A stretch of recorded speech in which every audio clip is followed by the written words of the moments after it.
Je m'appelle Julien Gary et je suis chercheur à l'Université de Bourgogne en histoire contemporaine et je vous ai amené 3 objets qui représentent, je pense, assez bien mon travail de recherche.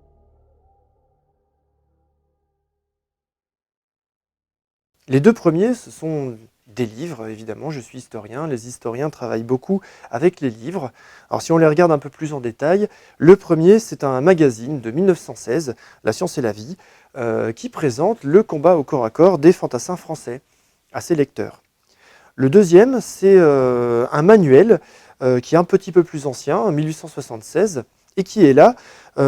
pour expliquer aux cavaliers, ou plutôt à leurs instructeurs, comment faire pour donner une belle leçon d'escrime au sabre à cheval. Son intérêt, c'est que le propriétaire a laissé des petites annotations, des petites traces dans la marche de ce qu'il a changé à la méthode d'escrime qu'il était censé apprendre aux cavaliers. Il a ajouté des éléments, il en a supprimé, il en a modifié quelques-uns. Et avec ces indices, on peut avoir un bon aperçu de ce qu'il se passe concrètement sur le terrain au moment où les soldats arrêtent de suivre le manuel à la lettre et improvisent un petit peu sur leurs leçons.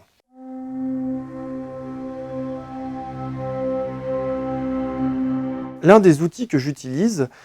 pour avoir une recherche plus précise justement sur ces gestes, sur ces techniques de combat, c'est l'archéologie expérimentale avec des objets comme celui que j'ai présenté en troisième, qui est un simulateur de sabre, sans tranchant ni pointe, qui me permet de reconstituer un combat tel qu'il est décrit dans les manuels. À partir de ces expérimentations, armes en main, ou plutôt simulateur d'armes en main, je peux avoir un meilleur aperçu de ce qui est facile à faire, ce qui est difficile, ce qui demande de la maîtrise, ce qui est accessible rapidement pour les débutants,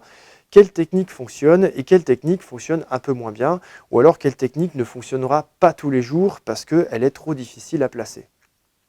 Tous ces indices que je peux récolter grâce à l'archéologie expérimentale me permettent d'avoir une meilleure vue de ce à quoi ressemblait vraiment le combat concrètement sur le champ de bataille au XIXe et au début du XXe siècle.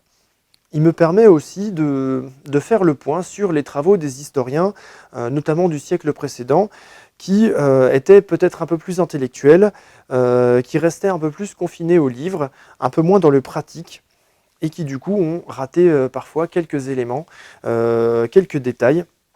qui sont pourtant cruciaux pour comprendre le combat au XIXe et au XXe siècle. Ces éléments-là, tout ce que je peux sortir de concret de ces textes et de ces phases d'expérimentation, peuvent servir par exemple aux concepteurs de jeux vidéo ou alors aux réalisateurs de films qui voudraient montrer quelque chose dans leurs œuvres de plus réaliste, de plus proche de la réalité historique.